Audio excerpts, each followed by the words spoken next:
네, 월간 유의저 시간입니다. 이번 달에는 올 한 해 있었던 주요 사건과 사고를 돌아보고 현재 상황과 대책을 점검해보고 있습니다. 오늘은 지난 봄 동해안 지역에서 발생한 대형 산불 화재를 되짚어 보겠습니다. 민대용 PD 나와 있습니다. 안녕하십니까? 네, 어서 오세요. 네, 안녕하세요. 네, 지금도 이제 기억이 생생한데요. 경북 울진, 강원도 삼척 대형 산불이 발생해서 피해가 상당했었죠.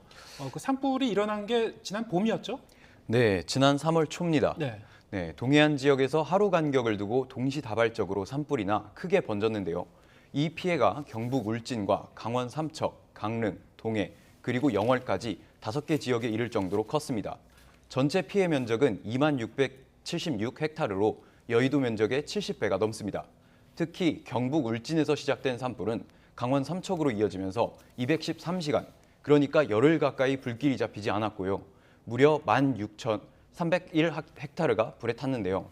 역대 가장 오랜 시간 동안 가장 넓은 면적에서 불이 난 최악의 산불로 기록되기도 했습니다. 네, 지금 상황은 어떤지 궁금한데 민대용 PD가 직접 현장에 다녀왔죠? 네, 산불이 발생한 지 9달이 지났는데요. 산불 피해 현장과 화재로 피해를 본 주민들은 현재 어떤 상황인지, 또 산불을 막기 위해 정부는 어떤 대책 마련에 나섰는지 제가 직접 돌아다니면서 다양한 분들의 얘기를 들어봤습니다. 영상 먼저 보시겠습니다. 깜깜한 밤 깊은 산속 시뻘건 불길을 마주한 사람들. 항공을 타고 산을 집어삼킨 불길을 잡기 위해 이번 산불은 바람이 하도 세가지고 막 두렵고 긴장되고.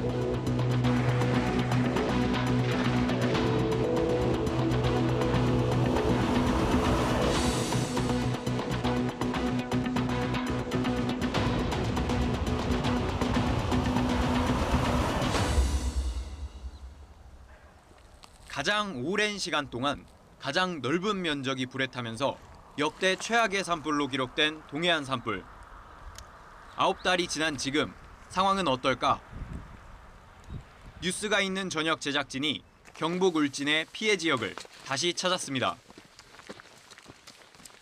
소나무가 무성했던 산은 화마가 휩쓸고 간 뒤 황량하게 변했습니다. 이걸 보면은 엄청 굽잖아요, 소나무가. 굵은 나무들이 많이 많았었어요.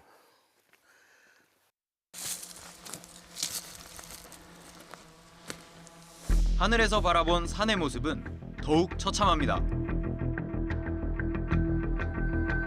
불에 탄 나무들은 밑동만 남았고 벌목되지 않은 나무들도 검게 그을려 당시의 상처가 고스란히 남아 있습니다.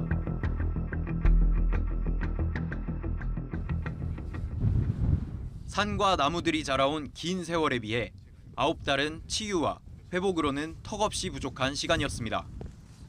네, 여기는 지금 현재 울진군과 삼척시의 경계에 있는 도화동산이라는 곳인데요. 이 산불이 울진군 북면 두천리에서 시작이 돼서 지금 삼척시까지 번진 장소입니다. 지금 보이시는 이제 전경 전부 다 전소된 상태고요. 그 산에 보시면 검은색으로 보이시는 건 전부 다 타고 남은 재로 보시면 될 것 같습니다. 삶을 회복하지 못한 건 주민들도 마찬가지입니다. 여기가 원래 집이에요. 집터예요, 여기가. 삶의 터전을 잃은 주민들은 아직도 임시거처에서 생활하고 있습니다. 화재 당시의 충격으로 심리치료까지 받으며 일상생활에 어려움을 겪고 있습니다. 방에는 아기가 있어서. 저희 딸은 집 탄 걸 봤잖아요. 그래서 심리치료를 한 달 넘어 받았어요. 애가 불안 장애도 너무 심하고 학교 가서도 친구처럼 놀기는 노는데 선생님이 내 전화가 오세요. 애가 평소에 노는 거랑 틀리다고. 그날 이후로 저도 한두 달 자꾸 불타는 꿈, 집이 불타는 꿈을 꿔요. 똑같은 꿈을 계속 꾸니까 잠을 못 자겠는 거예요. 어떤 게 가장 힘드십니까 요즘? 요즘요? 그냥 겨울이 힘들죠. 여름은 그런 대로 괜찮아요. 더우면은 저녁에 잠깐 에어컨 틀고 문 열어놓고 뭐 선풍기 틀고 자면 그래도 여름은 견딜만 한데 솔직히 겨울은 너무 추워요. 너무 추워갖고 밤에 저희 셋 다 감기 걸렸거든요. 이렇게 자연과 주민의 터전을 송두리째 앗아가는 산불을 막기 위해 정부도 대책 마련에 나섰습니다. 우선 산불 진압을 원활하게 하기 위해 소방 인력과 차량이 진입할 도로를 넓히고 물을 공급하기 위한 다목적 사방댐도 확충할 예정입니다. 또 첨단 기술도 동원됩니다. 산불을 예방하기 위해 열화상 카메라를 장착한 드론을 활용하고 AI 기술을 이용해 화재를 조기에 감지하고 진화에 나서게 됩니다. CCTV 화면에 객체 인식 알고리즘을 적용해서 촬영되는 화면을 분석하는 그런 시스템이고요. 여기에 연기가 발생하거나 산불이 났을 때 그걸 분석해서 관리자한테 알려주는 그런 AI 기반 시스템입니다. 지금까지는 우리가 카메라 설치해놓고 관제하기 위해서는 인력이 꼭 필요했는데 앞으로는 인력 필요 없이 24시간 언제든지 산불을 예방할 수 있는 그런 기초가 될 거라고 봅니다. 하지만 산불을 조기에 발견하고 진압하는 것보다 더 중요한 것은 화재의 원인을 차단하는 겁니다. 부주의에서 비롯된 작은 불씨가 대형 화재로 번지는 만큼 개개인의 경각심과 적극적인 예방 활동이 중요하다고 전문가들은 지적합니다. 우리나라의 대부분의 산불이 사람에 의해서 발생을 하고 있기 때문에 예방 활동이라든지 계도 활동이 매우 중요합니다. 또한 작은 산불이라도 빨리 발견을 해서 초동 조치를 통해 가지고 대형 산불로 확산되는 것을 막는 것이 필요합니다. YTN 민대웅입니다. 네, 올해는 이 동해안 산불을 비롯해서 산불이 참 많았죠.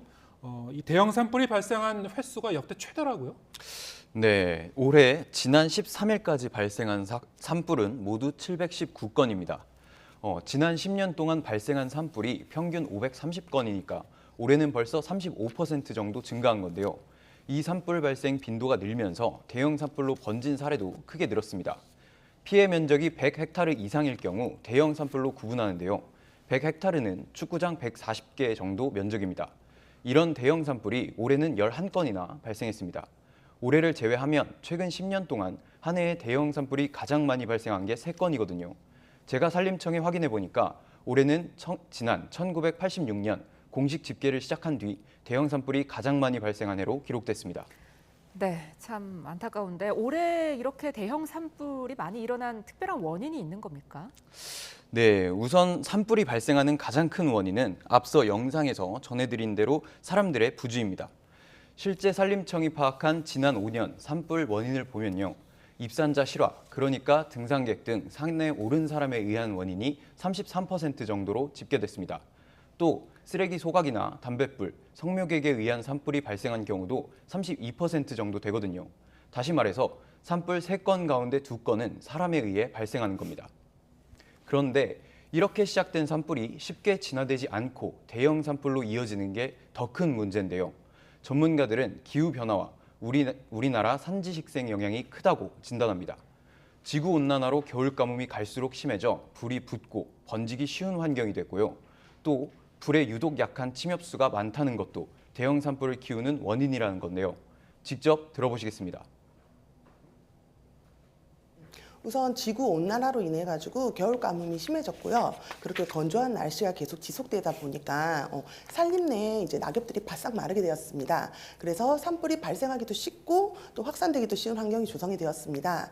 그리고 침엽수림이 많은 지역 같은 경우에는 테르픈 성분이라고 하는 그런 정류 물질을 함유하고 있기 때문에 산불이 발생하면 크게 확산되기가 쉬워집니다. 네, 지금 이제 들어본 대로 산불이라는 것이 이제 사람에 의해서 발생하는 경우가 많긴 하니까 계도 활동도 중요하겠지만은 앞으로 이제 기후 온난화 여러 가지 이유로 해서 산불이 좀 더 자주 일어날 가능성이 많으니까요. 산불을 어떻게 예방할지, 숲을 어떻게 가꿀지도 함께 이제 고민해 나가야 될 것 같습니다. 자, 월간 유의조 다음번 주제는 어떤 내용으로 준비하고 있습니까? 네, 월간 유의조 다음 시간에는 사회적 거리두기 해제 이후의 모습에 대해 다룹니다. 올해 초 거리두기가 해제된 뒤 처음 맞는 연말인데요. 올 한 해 우리의 일상은 얼마나 회복됐고 또 어떤 점이 달라졌는지 짚어볼 계획입니다. 네, 여기까지 듣겠습니다. 민대웅 PD와 함께했습니다. 고맙습니다.